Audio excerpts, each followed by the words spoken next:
Why you must read. Why do I need to read in English? My students often ask me this. They think, I go to classes, I do my homework, I watch films in English. Why should I read books? Actually, reading is the best way to improve your English. I will tell you why. First, reading is very important now. In 2006, only 1 in 100 people went to university. Now, 7 in 100 people go to university. All jobs need more reading and writing than 100 years ago. This is true for everyone. It doesn't matter if you're an office worker or a mechanic. Second, reading will improve your speaking, writing, vocabulary and grammar better than any other way. It won't improve your listening, but it will improve your vocabulary. And when you have a better vocabulary, you can listen more easily, and improve your listening that way. In school, you probably read lots of English.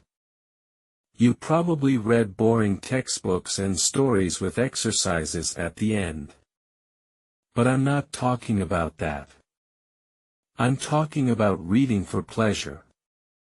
That means reading a book you enjoy, because you enjoy it. You are not reading because your teacher said, read this book.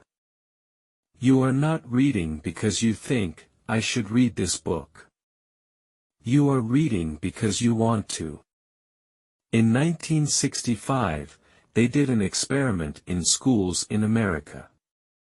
These schools were for boys who had done crimes. For example, some of them stole things.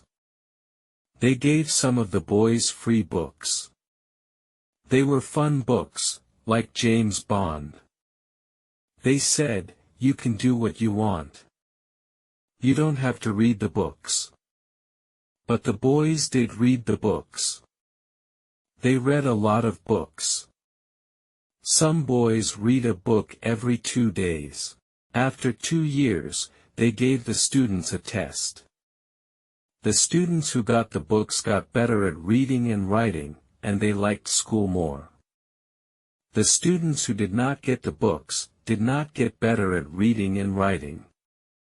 Actually, some of them got worse. This isn't just true for native speakers. They also did an experiment on students learning English in the Fiji Islands. They used 3 ways to teach. The first way was normal English teaching. They did grammar classes, exercises and so on. The second way was reading in silence. The students read books in class. The third way was reading together. The teacher read books to the students. After 1 year, the 2 ways with reading were the best. They were much better than the students who did normal English classes. They did the experiment again in Singapore. There, the students who read in silence did very well. They did the best in grammar tests. Other students did grammar classes, but they did worse in grammar tests. In normal classes, we try to remember grammar and vocabulary. When we read, we learn them naturally.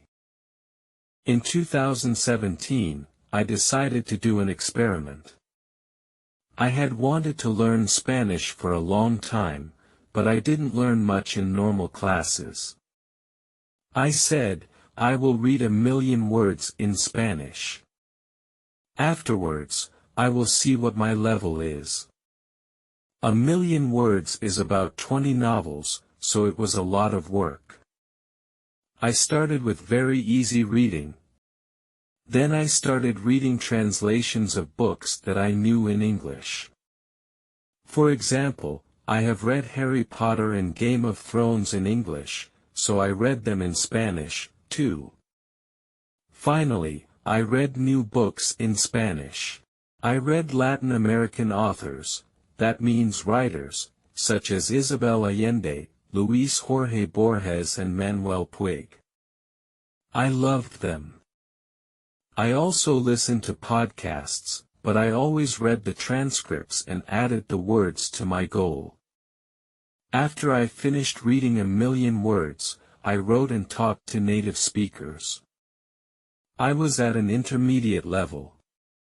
I could understand almost everything I read, I could understand people when they spoke clearly, and I could have conversations. And I had spent most my time reading, not speaking.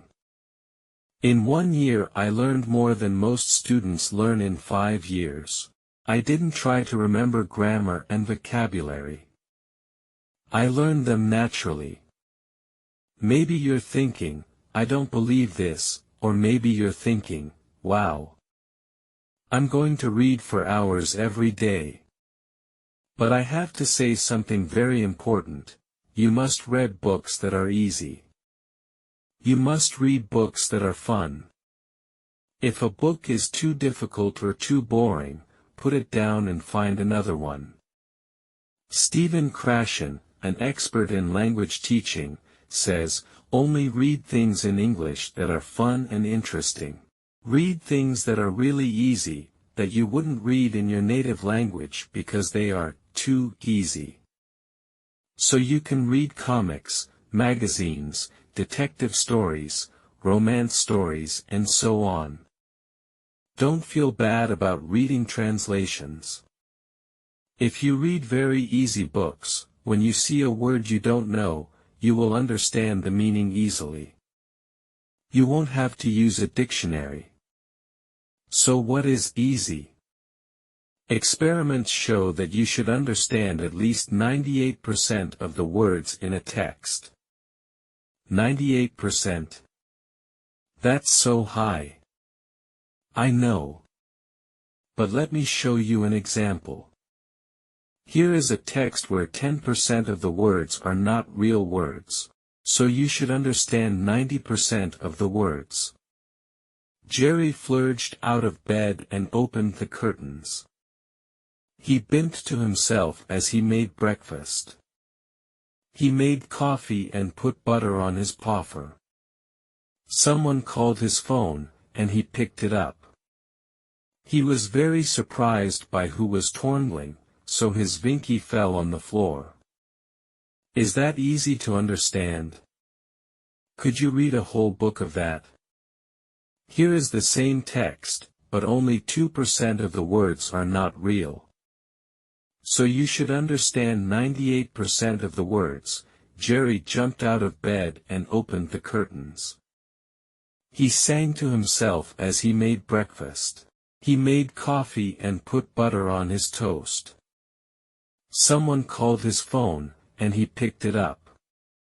He was very surprised by who was calling, so his Vinky fell on the floor. How was that? You probably didn't understand everything, but it was more fun to read than the first text. That's why reading for pleasure is so great. Maybe you don't understand everything, but you understand enough to follow the story, and you don't have to pick up a dictionary. Find a book that is good for you. When we have fun, we learn much more. You should read more. Read for pleasure. Happy reading and happy learning.